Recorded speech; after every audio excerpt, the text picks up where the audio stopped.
Hello students, welcome to our channel vision education. আজকে আমি তোমাদের সামনে তোমাদের জন্য নিয়ে এসেছি কিছু অঙ্ক। তো অঙ্কগুলো কোশ্চেনগুলো তৈরি করেছি আমি বেস করে প্রিভিয়াস ইয়ারের উপরে, বিভিন্ন পরীক্ষার প্রিভিয়াস ইয়ারের উপরে বেস করে তোমাদের কোশ্চেনগুলো যে আলোচনা করবো। এটা মিসলেনিয়াস টাইপস কোশ্চেন হবে, চ্যাপ্টার ওয়াইজ অবশ্যই নয়। তো দেখা যাক আজকে আমরা কি কোশ্চেন তোমাদের জন্য এনেছি। ফার্স্ট প্রশ্নে চলে আসছি। দেখো, প্রথম প্রশ্নটাই রয়েছে আমাদের বোট অ্যান্ড স্ট্রিমের উপরে। প্রথম প্রশ্ন রয়েছে আমাদের বোট অ্যান্ড স্ট্রিমের উপরে। তো দেখা যাক ব্যাপারটা কি বলছে। স্থির জল একটি নৌকার বেগ 10 কিলোমিটার পার আওয়ার, স্রোতের অনুকূলে নৌকাটি 10 ঘন্টায় 150 কিলোমিটার দূরত্ব অতিক্রম করে, স্রোতের প্রতিকূলে একই দূরত্ব অতিক্রম করতে নৌকাটির কত সময় লাগে? তো ব্যাপারটা কি, এই নৌকা স্রোতের অঙ্ক করতে গেলে প্রথমেই আমাদের যেটা প্রবলেম হয়, অনুকূলে গতিবেগ, প্রতিকূলে গতিবেগ, স্থির জলে গতিবেগ আর স্রোতের গতিবেগ, এই চারটে জিনিস কোনটা কি সেটা আমাদের কাছে প্রমিনেন্ট নয় বলে আমরা আনসার বার করতে গিয়ে খুব অসুবিধায় পড়ে যাই। তো দেখা যাক আগে সেইগুলো কি, আমি সেই জায়গাটাতে আগে আসছি। হ্যাঁ, তো ফার্স্টেই আমি তোমাদেরকে এখানে লিখলাম নৌকার গতিবেগ। তো নৌকার গতিবেগ যদি তোমাকে বলা থাকে, আমি এখানে শুধু নৌকা লিখলাম। নৌকা মানেই তুমি বলতেই পারো স্থির জলে নৌকার গতিবেগ। কি বললাম? নৌকা মানেই তুমি বলতে পারো স্থির জলে নৌকার গতিবেগ। ওকে, আচ্ছা, আর একটা হবে কি আমাদের অনুকূলে গতিবেগ। এটা হবে অনুকূলে গতিবেগ, অনুকূল। আর এটা হচ্ছে প্রতিকূল। প্রতিকূল অনুকূল বলতে কার অনুকূল প্রতিকূল? স্রোতের অনুকূল প্রতিকূল। ঠিক আছে, এইটা স্রোতের অনুকূলে গতিবেগ, এটা স্রোতের প্রতিকূলে গতিবেগ, আর এটা হচ্ছে নৌকার গতিবেগ। এবার এই ছবির সাহায্যে আমরা ক্লিয়ার করব যে এই অনুকূল প্রতিকূল নৌকা এগুলো কি। আমি একটা ফ্যাক্টর এখানে লিখিনি, সেটা হচ্ছে স্রোত। আচ্ছা, একটু বলে রাখি, এই ক্লাসগুলো কিন্তু অবশ্যই একদম বিগিনারদের কথা চিন্তা করে আমি এত ডিটেলে বলছি। যারা বিগিনার নও, প্র্যাকটিসড ওয়েতে আছো, অন দ্য ওয়ে, তারা কি করবে, তারা শুধু অঙ্কটা দিকে ফোকাস করো। এত কথা যদি না বুঝতে ইচ্ছে করে, বোঝার কোনো দরকার নেই। এটা কিন্তু আমি বিগিনারদের জন্য বলছি, যারা একদম নবিশ। ঠিক আছে, তো অনুকূল প্রতিকূল, এই অনুকূল প্রতিকূলের মধ্যে নৌকা আর প্রতিকূল, এর মধ্যে পার্থক্যটা কি? এর মধ্যে পার্থক্যটা হচ্ছে একটা স্রোতের। যদি আমি নৌকা থেকে স্রোত মাইনাস করি তাহলে কি পেয়ে যাব? প্রতিকূল পেয়ে যাব। আবার যদি আমি নৌকার সাথে স্রোত যোগ করি, আমি কি পেয়ে যাব? অনুকূল পেয়ে যাব। তাহলে গল্পটা কি, নৌকা মাইনাস স্রোত করলে প্রতিকূল, নৌকা প্লাস স্রোত করলে কি পেয়ে যাব? অনুকূল। এটা মাথায় রাখতে হবে আমাদের, কোনো ফর্মুলার সাহায্যে না, জাস্ট এই ছোট্ট সাহায্যে আমরা মাথায় রাখবো। ওকে, এবার দেখো কি দেওয়া আছে আমাদের। বার করতে কি হবে? বার করতে হবে হচ্ছে আমাদের বার করতে হবে, দেখো, প্রতিকূলে গতিবেগ। আমাদের বার করতে বলেছে প্রতিকূলে গতিবেগ। তো প্রতিকূলে গতিবেগ মানে কি? আমরা এখানে কি দেখিয়েছি? নৌকা মাইনাস স্রোত। তাহলে আমাদের প্রতিকূলে গতিবেগ মানেই হয়ে যাচ্ছে কি? নৌকা মাইনাস স্রোত। ঠিক আছে, এবার কোথায় নৌকার গতিবেগ, কোথায় স্রোতের গতিবেগ, সেটা আমাদের খুঁজে বসাতে হবে। তো সেটা কি দেওয়া আছে দেখি। পরিষ্কার এখানে নৌকার বেগ দেওয়া আছে, দেখো 10 কিলোমিটার পার আওয়ার, বসিয়ে দিলাম 10 কিলোমিটার পার আওয়ার। কিন্তু স্রোতের বেগ এখানে প্রমিনেন্টলি দেওয়া নেই, আমাদের বার করতে হবে। কি বলেছে দেখো, স্রোতের অনুকূলে নৌকাটি 10 ঘন্টায় যায় 150 কিলোমিটার। তাহলে স্রোতের অনুকূলে যদি 10 ঘন্টায় 150 কিলোমিটার যায়, তাহলে স্রোতের অনুকূলে গতিবেগটা কত হয়ে যাবে? 150/10 মানে 15 কিলোমিটার পার আওয়ার। তাহলে দেখো, অনুকূলে গতিবেগ পেয়েছি, নৌকার গতিবেগ পেয়েছি, স্রোত কিন্তু আমরা এখনো পাইনি। তো আমি এইখান থেকে বলবো, আমাদের অনুকূল আছে, নৌকা আছে, তাহলে স্রোত কি করে বার করব? একটু আগেই শিখিয়েছি, অনুকূল আর নৌকার পার্থক্য মানেই তো হচ্ছে স্রোত। ব্যাস, তাহলে অনুকূল হচ্ছে 15, নৌকা হচ্ছে 10, তাহলে স্রোত কত হয়ে গেল? স্রোত হয়ে গেল আমাদের 5 কিলোমিটার পার আওয়ার। ব্যাস, বসিয়ে দাও এখানে 5, তাহলে আনসার কত হয়ে গেল? বিয়োগ করলে 5 কিলোমিটার পার আওয়ার। তো অঙ্কটা একদম আমি বেসিক থেকে পুরো লজিক ধরে ধরে প্রতিটা স্টেপ বুঝিয়েছি। অঙ্কটা একদম মুখোমুখি করা যাবে। মুখোমুখি একবার একটু বলে দিই, দেখে নাও। আমাদের বার করতে বলেছে কি? প্রতিকূলে গতিবেগ। আমার লাগবে কি? নৌকা স্রোত। নৌকা দেখো পরিষ্কার দেওয়া আছে, স্রোত দেওয়া নেই, স্রোত বার করতে হবে। কি করে বার করতে হবে? অনুকূলের গতিবেগ দেওয়া আছে 150/10 মানে 15 কিলোমিটার পার আওয়ার, আর নৌকা দেওয়া আছে। তো অনুকূল আর নৌকার পার্থক্য মানে এই স্রোত, তো পার্থক্য 5, বিয়োগ করলে আমাদের হয়ে গেল কি? প্রতিকূলে গতিবেগ। তো এইভাবে লজিক যদি আমাদের একটা অঙ্ক সময় ধরে করে ক্লিয়ার করে নিই, সেই লজিক ধরে কিন্তু আমাদের বাকি অঙ্কগুলো ইজিলি এগোবে। চলো আমাদের নেক্সট অঙ্ক কি আছে দেখা যাক। নেক্সট অঙ্ক বলছে কি, এক ব্যক্তির বেতন পরপর দুবার যথাক্রমে 10% ও 20% কমলো, শেষবার 10% কি হচ্ছে বেড়ে গেল, বেড়ে কি হচ্ছে ওর বেতনটা 9,900 টাকা হয়ে গেছে। তাহলে ব্যক্তির প্রথমে বেতন কত ছিল, এটা হচ্ছে আমাদের প্রশ্ন। তো আমরা আগে দেখে নিই তিনখানা পার্সেন্টেজ এখানে আমাদের আছে। তো ফার্স্টে কি আছে দেখো 10%। 10% মানে আমরা কি লিখতে পারি 1/10। কি করে না 10/100 যদি করি আমরা, কাটাকাটি করলে কত হচ্ছে 1/10। সিমিলারলি 20% মানে আমরা কত লিখতে পারি, 20% মানে হচ্ছে 1/5। কি করে লিখতে পারছি 20/100 যদি করে দাও তাহলে কত হয়ে যাচ্ছে কাটাকাটি করে 1/5। ঠিক আছে, নেক্সট আবার 10% বলেছে, জাস্ট এটা লিখে রাখছি আমি সুবিধার জন্য 1/10।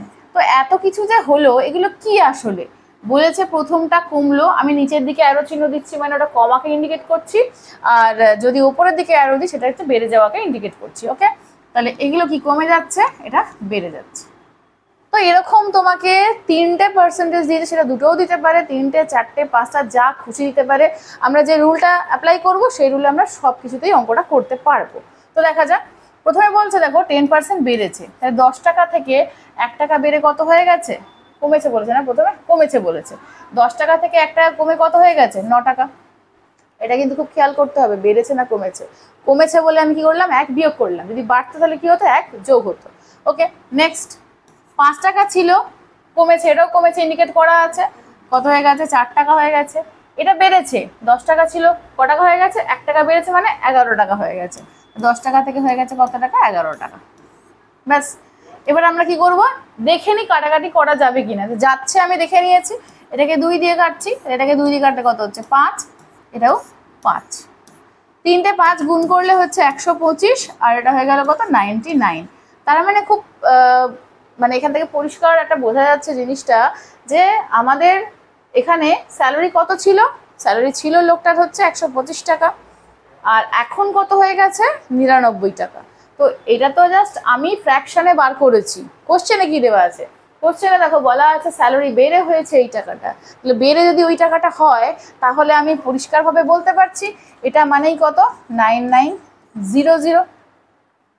তাহলে এটাকে কত দিয়ে গুণ করলে এটা আসছে 100 দিয়ে গুণ করলে আসছে এটা, তাহলে 100 দিয়ে গুণ করলে যদি এটা আসে এটাকেও আমরা 100 দিয়েই গুণ করব, তাহলে 100 দিয়ে গুণ করলে কত হয়ে যাবে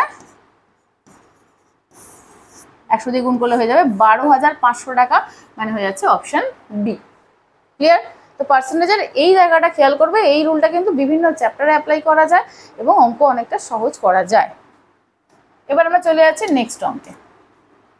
নেক্সট অঙ্ক কি বলছে দেখি, এবিসি একটি ব্যবসাতে 1/4:1/2:1/3:1/2 অনুপাতে মূলধন বিনিয়োগ করেছে। বিনিয়োগ করার পর কি বলছে বছরের শেষে ওদের 11,570 টাকা লাভ হয়েছে। তো 11,700 টাকা লাভ হয়েছে, তাহলে কত টাকা পাবে। আচ্ছা এগুলো খেয়াল করবে কিন্তু প্রতিটাই কিন্তু ইয়ারের প্রশ্ন, প্রতিটা কোশ্চেনের শেষে কিন্তু মেনশন করা আছে ইয়ার। যদিও আমি এখানে কেপি প্রিলিমস 2023 এর কোশ্চেন তুলেছি প্রিলিমসের, তো খেয়াল করে দেখে নেবে এগুলো। হ্যাঁ, আচ্ছা কি বলছে দেখো, এখানে মূলধনের গল্প বলেছে, সময়ের গল্প বলেছে, প্রফিটের গল্প বলেছে। তো সব কিছুর ঊর্ধ্বে একটা জিনিস আমাদের অসুবিধা করে দিয়েছে, সেটা হচ্ছে কি আমাদের এখানে এইটাকে ওরা ফ্র্যাকশনে দিয়ে দিয়েছে। তাহলে এটাকে আমরা একটা পূর্ণ সংখ্যায় আনার চেষ্টা করি। কি আছে দেখো 1/4 আছে, 1/3 আছে, আর 1/2 আছে। ঠিক আছে, এই যে ফ্র্যাকশন থেকে পূর্ণ সংখ্যায় আনার রুলটা কি, ফ্র্যাকশন থেকে পূর্ণ সংখ্যায় আনার রুলটা হচ্ছে এই তলার সংখ্যাগুলোকে আমরা কি করব লসাগু করব। তলার সংখ্যাগুলো লসাগু করলে কত হচ্ছে 12, 12 দিয়ে আমরা উপরে গুণ করে দেবো, তাহলে উপরে গুণ করলে কত হচ্ছে 12/4 মানে 3 হয়ে যাবে, 12/3 মানে কত 4 হয়ে যাবে, 12/2 মানে কত হয়ে যাবে 6। এইটা বেরিয়ে গেল আমাদের রেশিওটা। যারা একদম বিগিনার তাদের হয়তো বুঝতে একটু হলেও অসুবিধা হতেই পারে যে কি করে এগুলো এলো, আমি তাদের জন্য একটু এক্সপ্লেন করে দেখিয়ে দিচ্ছি। ঠিক আছে, এই যে 1/4 আছে, 12 লসাগু হচ্ছে, তো 12 এর সঙ্গে কি হয়ে যাবে গুণ হয়ে যাবে, 1/3 ইন্টু কত হচ্ছে 12, সিমিলারলি 1/2 ইন্টু কত হয়ে গেল 12। এই যে আমরা মুখে মুখে করেছি, এটা 3 হয়েছে, এটা 4 হয়েছে, এটা হচ্ছে 6, তাহলে এখানে কত হয়ে গেল 3:4:6। দেখো তাই তো বেরিয়েছে, এটা জাস্ট আমি তোমাদের সুবিধার জন্য এক্সপ্লেন করলাম। ওকে, আচ্ছা এবার কি বলেছে দেখা যাক।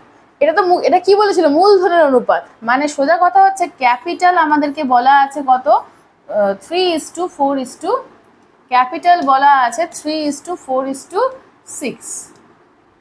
3:4:6 ক্যাপিটাল বলা আছে, রেখে দিলাম। আর কি বলা আছে, আর কিছুই বলা নেই। বলছে বিনিয়োগ করে এবং ব্যবসার শেষে এত টাকা লাভ হয়েছে। ব্যবসার শেষে বলতে এখানে একটা জিনিস খেয়াল করে দেখো যে সবাই কিন্তু ওই একই সময়ের জন্য বিজনেস করেছে। যেহেতু একই সময়ের জন্য বিজনেস করেছে, অঙ্কটার মধ্যে কোনো জটিলতাই তৈরি হয়নি। শুধু এই অনুপাতে আমাদের এই টাকাটাকে ভাগ করলেই হয়ে যাবে। সময় যদি আলাদা থাকতো তাহলে কিন্তু আমাদের সময় হিসাবটাও করতে হতো। এখানে সবারই সময়টা সেম বলে আমাদের সময় হিসাব করতে হচ্ছে না, আমরা এই অনুপাতে শুধু টাকা ভাগ করে দেবো। দেখা যাক 11,000 কত টাকা, 700 টাকা।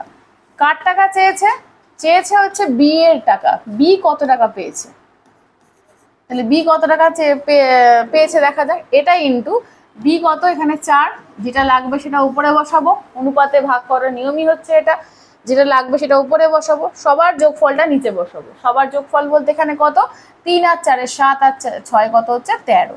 তাহলে 13 দিয়ে এটাকে কাটাকাটি করলে কত হচ্ছে, 9 13 117, 900 into 4 that is equal to 3600 টাকা।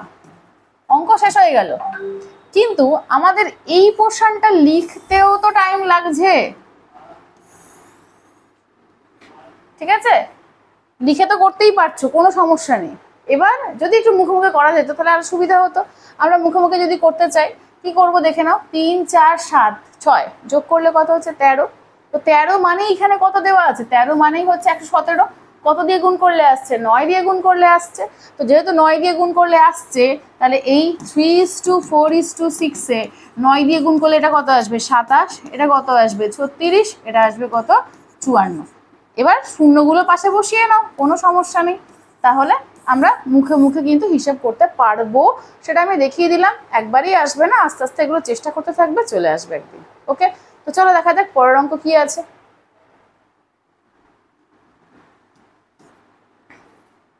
পরের অঙ্কটা একটা নাম্বার সিস্টেমের অঙ্ক রয়েছে এবং যেখানে অ্যালজেব্রার একটা ফর্মুলাও এখানে অ্যাপ্লাই হবে। তো দেখা যাক কি আছে। 8.73 ইন্টু 8.73 ইন্টু 8.73, দেখতে পাচ্ছি 8.73 তিনবার আছে। 8.73 কবার আছে, তিনবার আছে। তাহলে 8.73 কে আমি এ ধরে নিলাম সুবিধার জন্য, ঠিক আছে? আচ্ছা, এখানে হচ্ছে 4.72 আছে, দেখো সরি 27, 4.27 আছে। 4.27 কে আমি বি ধরে নিলাম। এগুলো ধরে না নিলেও অঙ্ক হবে, কিন্তু প্রথম প্রথম দেখে তুমি চিনতে নাই পারো। তো দেখে চিনতে যেহেতু পারছি না, অনেকগুলো সংখ্যা আছে, কি ফরম্যাট আছে বুঝতে পারছি না, তাহলে আমরা কি এ বি বসিয়ে এটাকে ছোট করে নেবো। ছোট জিনিস আমাদের অ্যাট এ টাইম দেখতে সুবিধা হবে, সেই জন্য আমাদের এই জিনিসটা করা। তো এইটা ইকুয়াল তাহলে কি হবে, এইগুলো যদি ধরে নিই, এই অনুযায়ী এই রাশি যেটা দেওয়া আছে সেটা হচ্ছে এ কিউব। কেন, দেখো এদিকে এ ইন্টু এ ইন্টু এ, তাহলে এ কিউব প্লাস এটা কি হচ্ছে B into B into B, তাহলে কি আসছে বি কিউব হয়ে গেল। নিচে কি আসবে এ স্কোয়ার মাইনাস এটা কি আসছে এ বি প্লাস এটা কি আসছে বি স্কোয়ার। দেখো তো ওই অত বড় জিনিসটাকে আমরা কত ছোট একটা ফরম্যাটে নিয়ে এলাম, তো এই জন্যই ধরার বিষয়টা। এবার যারা এই কিউবের ফর্মুলা মুখস্থ রাখোনি তাদের জন্য অঙ্কটা করা একদম বেকার। অ্যালজেব্রার অঙ্ক করতে গেলে অবশ্যই ফর্মুলা মুখস্থ করে বসতে হবে, নাহলে কোনো অঙ্কই বুঝতে সুবিধা হবে না। ওকে, তাহলে আমরা এখানে এ কিউব প্লাস বি কিউবের ফর্মুলাটা একটুখানি লিখে ফেলি। এ কিউব প্লাস বি কিউব কি আসবে, এ plus B into A square minus A B plus B square. এই হচ্ছে এ কিউব প্লাস বি কিউবের ফর্মুলা। ওকে, এবার আমরা এই ফর্মুলাটা এখানে পুট করব। তো কি হবে দেখা যাক, এ plus B into A square minus A B plus B square, আর নিচে দেখো যা আছে তুমি সেই অনুযায়ী বসিয়ে দাও, এ square minus A B plus B square. ব্যাস, এইটা আর এটা তো সেম, কেটে দাও। যেই কেটে গেল এখানে কি পড়ে থাকলো, এ এ প্লাস বি পড়ে থাকলো। তাহলে আমরা যদি অঙ্কটা একবার প্র্যাকটিস করে নিই, এটা মাথায় রাখার চেষ্টা করি যে এই ফরম্যাট থাকছে, এর কাউন্ট, এই ফর্মুলাটার কাউন্টার পার্টটাই তলায় আছে, মানে কেটে গেলে কি হচ্ছে এ প্লাস বি। সেমভাবে যদি এখানে মাইনাস থাকতো, এখানে প্লাস থাকতো, তাহলে আনসারটা কি হতো এ মাইনাস বি। তো যাই হোক, এইভাবে ফরম্যাটটা যদি মাথায় রাখতে পারো খুব ভালো হয়।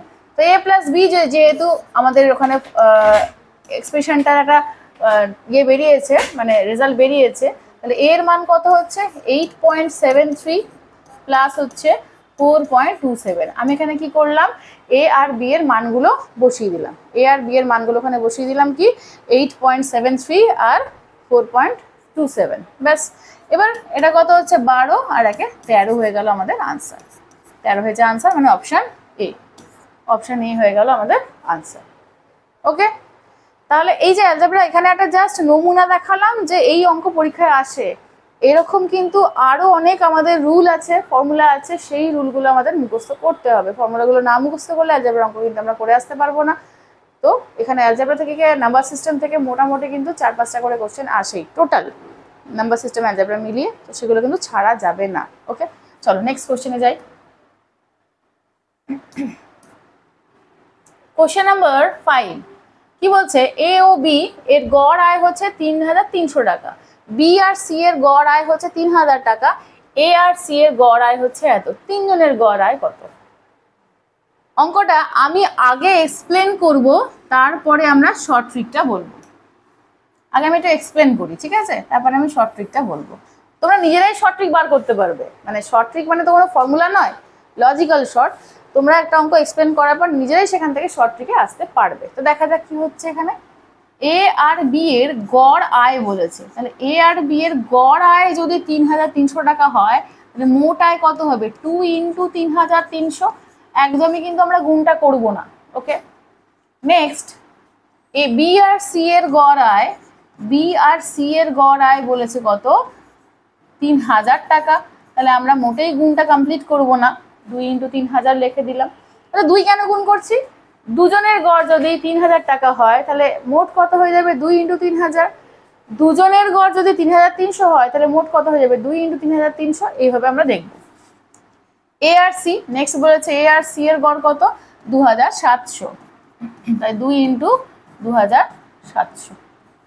ব্যাস, এবার যদি আমরা এটাকে যোগ করি তাহলে কি দাঁড়াচ্ছে দেখো তো, দুটো এ, দুটো বি, দুটো সি।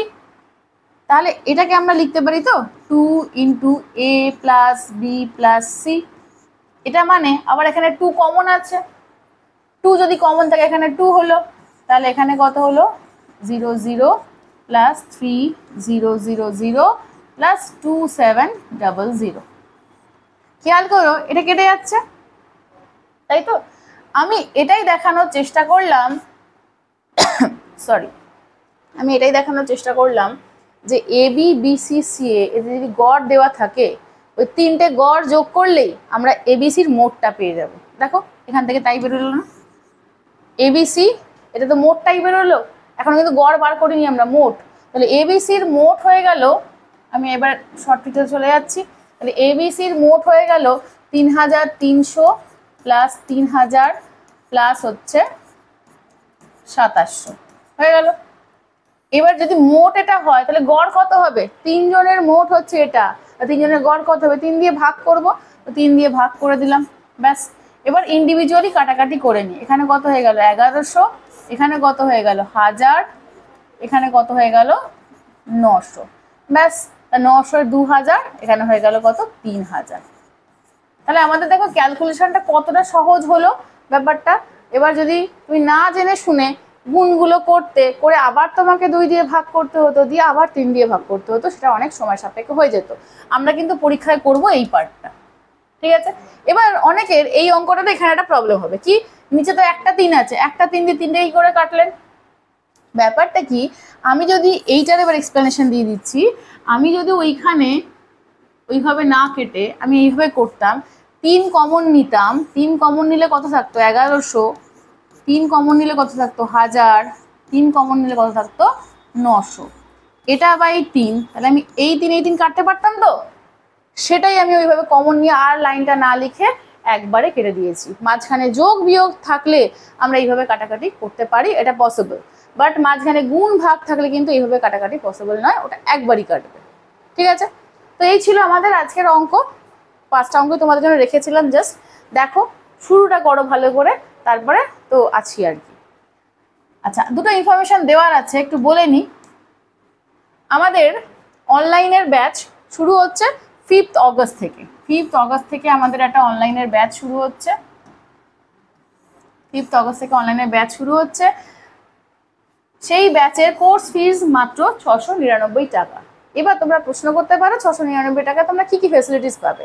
তো কি পাবে দেখা যাক। 3 মাসের তোমরা স্পেশাল অনলাইন প্র্যাকটিস ব্যাচ পাবে। এটা কিন্তু প্র্যাকটিস ব্যাচ শুরু হচ্ছে 3 মাসের জন্য, এবং কোর্স ফি হচ্ছে 699। 3 মাসের কোর্সটা পেয়ে যাচ্ছ 699-এ। এবার তোমরা তো একটু আগে অঙ্ক শিখলে গড়ের, তো তোমরা 3 দিয়ে ভাগ করে দেখে নাও গড়ে কত করে খরচ পড়ছে মান্থলি। ওকে, আচ্ছা, তো আরো বিশদে জানতে গেলে তোমরা এই হেল্পলাইন লাইনটাতে কল করো, কল করে তোমরা আরো ডিটেল জানতে পেরে যাবে। ওকে, আর একটা ইনফরমেশন আছে, যারা অনলাইন ক্লাস করতে চায় না বা পছন্দ করে না, অফলাইনে চায়, তাদের জন্য রয়েছে একটা অফলাইন কোর্স। সে অফলাইন ব্যাচটা কি হচ্ছে দেখো, অফলাইনে আমাদের ওই 5th অগস্ট থেকেই ব্যাচ শুরু হচ্ছে অফলাইনে, এবং অফলাইনের সাথে অনলাইনের কি পার্থক্য এবং কি কি ফ্যাসিলিটিস তোমরা অফলাইনে পাবে সেগুলো সব আমাদের এইখানে নোট ডাউন করা আছে। ডিটেলে এখানটা দেখে নিও, সব কিন্তু আমরা এখানে পেয়ে যাব। ওকে, অনেক প্রশ্ন থাকতেই পারে অফলাইনে, মানে আবাসিক যেটা আমাদের স্পেশাল, সেটা আমাদের শুরু হচ্ছে আবার নতুন ব্যাচ 5th অগস্ট থেকে। ওকে, আর আবার ডিটেল জানার জন্য হেল্পলাইন নাম্বার 2খানা দেওয়া আছে, তোমরা এখানে কল করে সব ডিটেলে জেনে নিতে পারো। ওকে, তো আজকে আমাদের ক্লাস এই অবধিই থাকলো। ইনফরমেশনগুলো দিয়ে দিয়েছি, সেগুলো ভালো করে দেখে নিও, কোনটা তোমার জন্য কাজে লাগতে পারে। তো দেখা হচ্ছে আবার নেক্সট কোনো দিন, নেক্সট কোনো ক্লাসে। ওকে, টাটা।